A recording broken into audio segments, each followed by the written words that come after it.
Hello and welcome to week 2 of NUR 1000. Congratulations on finishing your first week of nursing school. I know you guys all worked really hard to get to this point, so it's nice that you have that first week under your belt. Hopefully you feel a little bit more relaxed about the program, having gone through your first class, spending more time with your instructors, getting to be at the clinical site, meeting your clinical instructor, learning about some of their expectations, being in the lab, meeting your lab instructors, and getting a feel for what skills lab might be like. A lot of sort of the anxiety about nursing school is sometimes just not understanding how it's going to be set up and what's going to be expected of you. So hopefully this first week provided you all with a little bit of reassurance of what it's going to be like. So you've made it to your second week.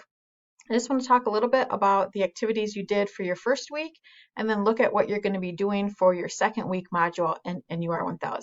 So for your first week, you had a couple of discussion boards. One was introduce yourself. I really enjoyed being able to read about you all, learn about some of the reasons why you're pursuing a degree in nursing, get to see your picture. So it's great for me to be able to look at you and put a face to the name.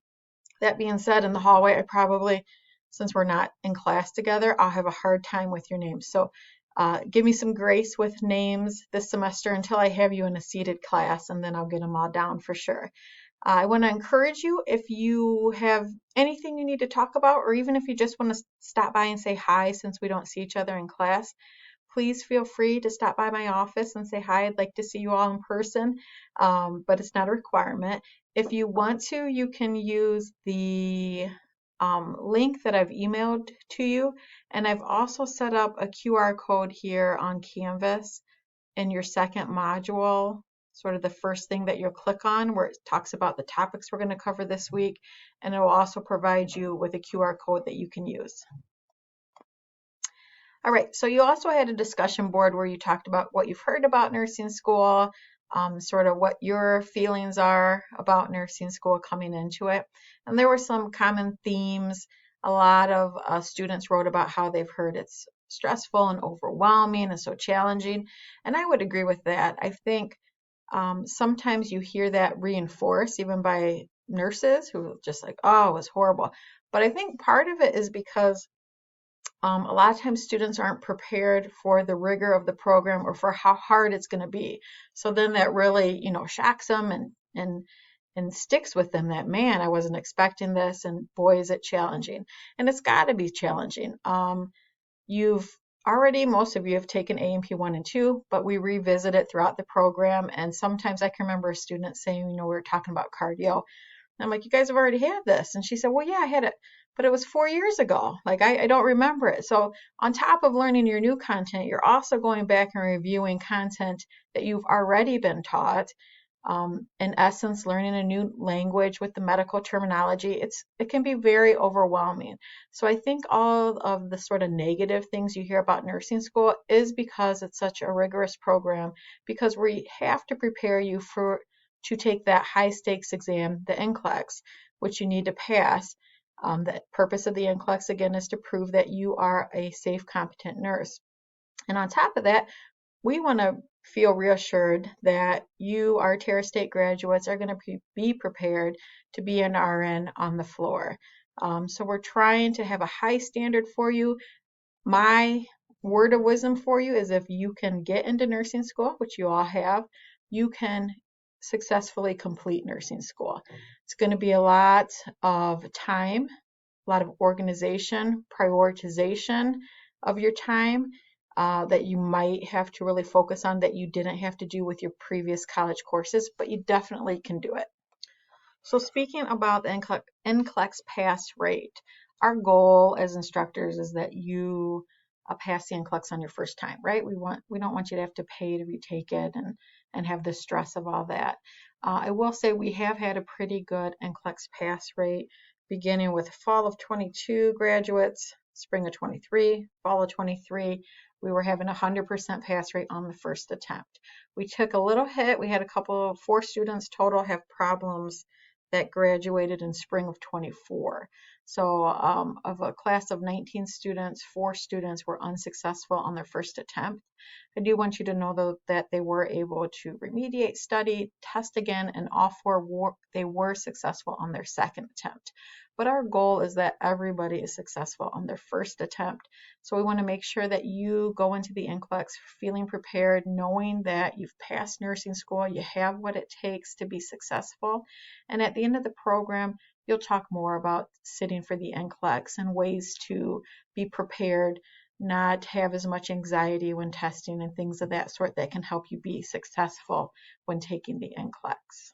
I'll just add as well that our fall of 2024 graduates were all successful on their first attempt. So we're back at 100% pass rate on the first attempt, which is wonderful. A little bit about your discussion board comments about nursing school. A lot of concerns about time management, organization. Because there is a heavy workload, you want to be sure that you're on top of things. I've looked at the calendars that have been submitted so far at the time when I'm doing this recording, and they're looking good. I put some additional tips in for everybody, or when I grade yours, I'll put it in, things that you can do to be a little bit more specific on your calendar to try and help keep you on task and help make sure that you're successful in managing your time.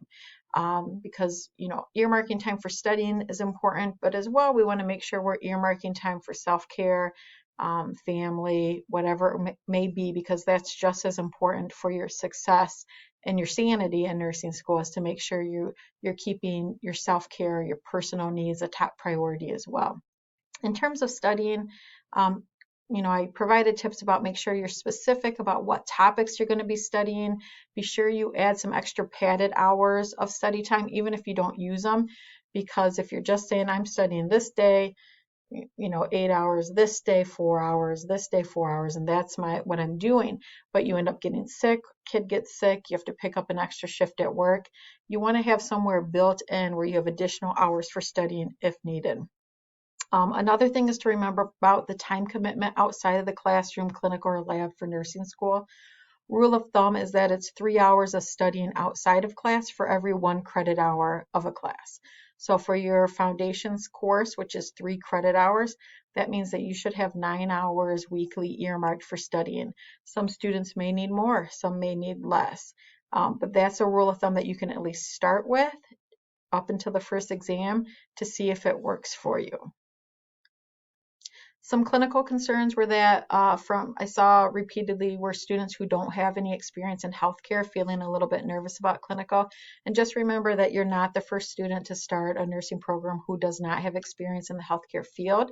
So just make sure your clinical instructor is aware and be very open about anything that you might feel uncomfortable or unsure about doing, right? Your clinical instructor is there to guide you. So just have open communication with your clinical instructor. For students who have the time to work a couple hours, getting a job as an aide is helpful, gets you more comfortable working with people in the healthcare setting, get to see what the nurses are doing, all that good stuff. And a lot of hospital systems have great opportunities, whether they call them nursing internships or externships, residencies. They have opportunities for nursing students to come in, usually work with a nurse, a registered nurse on the floor, and have responsibilities that exceed that of an aide. And feedback about that from current nursing students is that it's just an invaluable experience. So that's another thing to consider as you're progressing through the nursing program. Don't be worried if you're coming in without any experience. You should be fine even if you don't do anything outside of nursing school, right? Your clinical experiences should help prepare you. You just got to be patient with yourself because it is a lot to learn, and don't expect to know everything at once. The last thing I saw come up repeatedly was labs, just being worried about being nervous or anxious with skills checkoffs. And the best thing I can suggest for that is to make sure that you're going in prepared. So the more prepared you are, having to check off and do a skill in front of someone that's standing with a clipboard can be nerve-wracking even if you are prepared. But what I've seen as an instructor and even personally in myself is that if you're not prepared for something, that anxiety is going to be higher and it's going to be more difficult. And you're going to feel worse about it just going into it. So just make sure you're always prepared. Take advantage of the open lab hours. get your practice time done.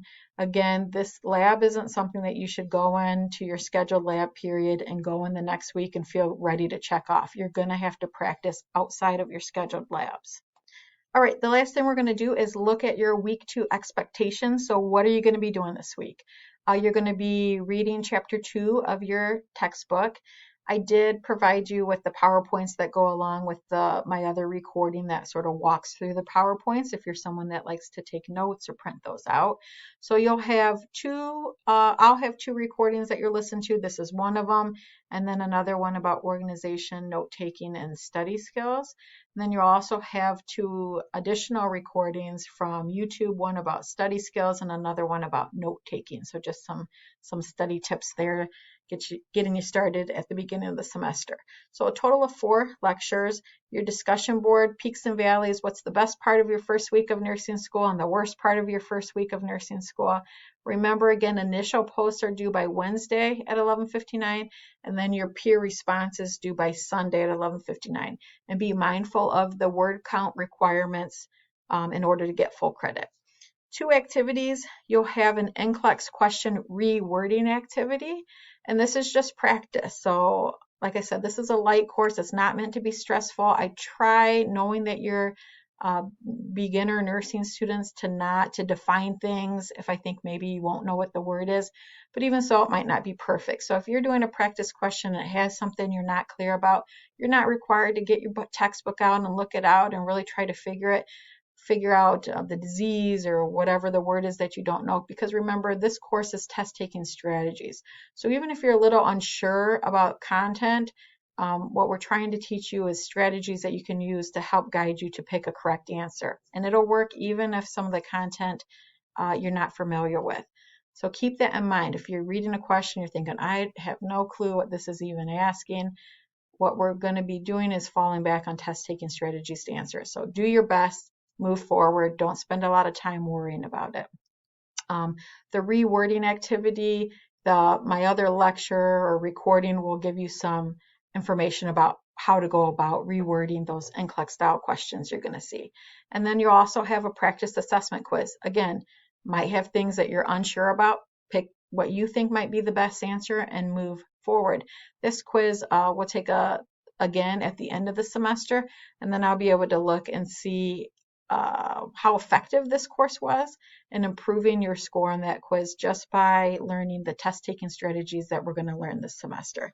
So that's really it for me for week 2. Don't hesitate to reach out if you ever have any problems or concerns about this course or nursing school in general, and I'd be glad to meet with you and talk to you if you ever need it. So good luck with week 2.